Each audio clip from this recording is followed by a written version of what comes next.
Ya hemos llegado prácticamente al ecuador de esta campaña electoral y hoy un día más en Voz Populi queremos analizar las claves de estos comicios y vamos a hacerlo con nuestra compañera, con Marina Alias. Marina, ¿qué tal? ¿Qué tal, Alberto? Marina, nuestra compañera que cubre Vox, no solamente cubre, sino que estuviste en los primeros días incluso en el autobús de Vox, ¿no? Siguiendo un poco la campaña electoral. Sí, en la caravana electoral. ¿Qué tal la experiencia? Bueno, pues la verdad es que muy útil porque habitualmente pues tenemos acceso a los políticos en ruedas de prensa tanto del Congreso como de las sedes y en los corrillos que se forman en los pasillos del Parlamento, pero no ese contacto tan directo en los mítines y en campaña, ¿no? También se palpa un poco pues cómo están viviendo los simpatizantes de cada partido las elecciones.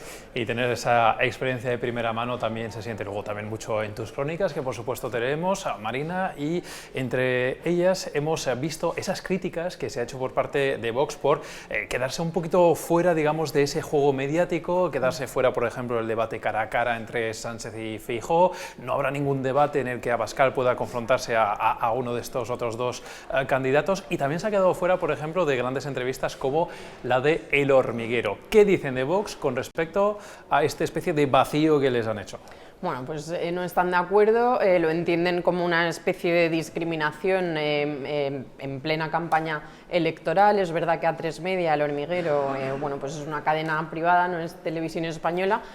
Aún así lo reclamaron ante la Junta Electoral Central, que es súper sintomático de cómo están viviendo ese plantón, ¿no? Por parte del programa conducido por Pablo Motos, pero la JEC pues falló en contra de Vox y dio la razón a Antena 3. Esto tiene bastante más importancia de la que parece, porque según hemos podido saber en base a fuentes de Vox, cuando participó Santiago Abascal en El Hormiguero en las pasadas elecciones de 2019, se hicieron trackings internos y pues en esa noche justo subió 600.000 votos aproximadamente, ¿no? Esto, ¿qué quiere decir? Pues quiere decir que El Hormiguero es un programa de máxima audiencia y en prime time pues alcanza mucho más público del que llegaría por un canal habitual, ¿no? O sea, Vox... Además, la de Abascal, perdona, que fue sí, uno de los programas más vistos de la historia sí, del Hormiguero, con lo cual es verdad que llegó a muchísima gente.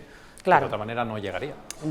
Puede entenderse como un win-win, ¿no? O sea, El Hormiguero ganó muchísima audiencia y Vox también pues ganó respaldo porque mucha gente lo vio. Y con respecto al cara a cara entre Feijóo y Pedro Sánchez, también se han quejado, también lo ven como una discriminación, ven que no representa la realidad electoral actual, y en eso pues posiblemente sean lo único que coincide Santiago Abascal y la candidata de Sumar, Yolanda Díaz, ¿no? Que también se refirió a este debate diciendo que pues lo resumió como dos hombres que miran al pasado, ¿no?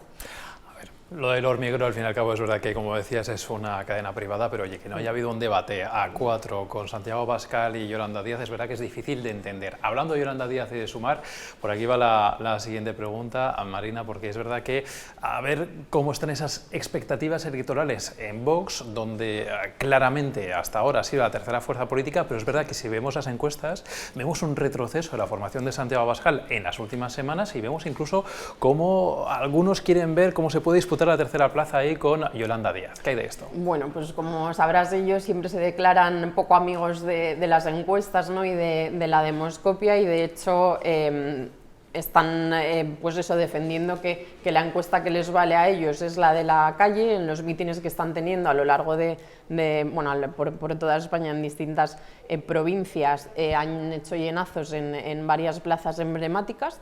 Y ellos dicen pues que la encuesta que les sirve es la de la calle frente a las encuestas que mienten y los titulares que mienten.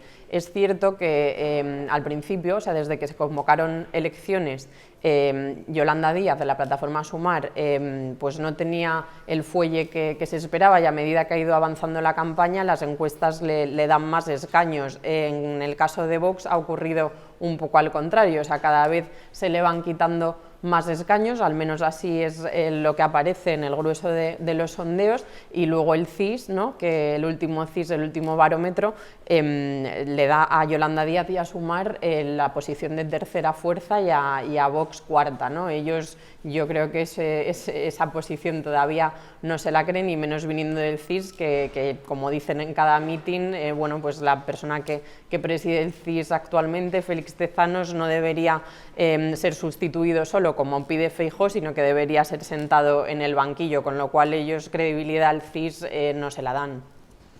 Y Marina, aprovechando ya esa imagen que vemos detrás de ti, vamos con la última pregunta, porque yo creo que es la que se hace todo el mundo, ¿no? Si va a haber un pacto finalmente entre el Partido Popular y Vox, si es que dan las cifras. Es verdad que desde el PP andan un poco, en fin, casi parece que tiran de la calculadora, ¿no? Y muy reacios a dar por bueno ese pacto en el futuro, pero sin embargo también habría que preguntarse si Vox estará dispuesto a tender la mano, como ha podido hacer en algunos territorios, o a mostrarse en fin, muy campar en sus posiciones, como en Extremadura o como hemos visto también en Murcia en estos días. Bueno, pues esa reticencia que tiene Feijóo a pactar con Vox, ¿no? Es una de las cosas que más está criticando la formación de Santiago Abascal en la campaña, ¿no? Que por qué prefiere ofrecerle a Pedro Sánchez pues firmar un pacto para que gobierne la lista más votada, y en cambio pues parece que se resiste, ¿no?, a pactar con ellos en aquellos sitios donde pueden formar mayoría absoluta, o en el caso de las elecciones del 23 de julio, si eso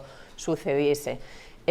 Bueno, creo que al igual que en las elecciones del 28 de mayo van a intentar hacer valer hasta el último voto que tengan. ¿Por qué? Porque ya están en una posición bastante más favorable que en otras elecciones, ¿no? O sea, no estamos ya en aquella etapa en la que bueno, pues se hablaba mucho de cordones sanitarios a Vox. Ahora ya parece que ese cordón sanitario ha desaparecido. De hecho, el otro día en el debate, en el cara a cara entre Feijóo y Pedro Sánchez, Feijóo se mostró abierto, o sea, su prioridad era lo del pacto para la lista más votada, pero en caso de que el PSOE no les dejase gobernar, si sacan el mayor número de votos, pues ya le ha dejado claro que bueno, pues que los socialistas, según Feijóo, no están para dar lecciones sobre pactos, y que la vía está abierta, ¿no? Así ha sido en varias regiones donde Vox logró ser decisivo en las pasadas autonómicas.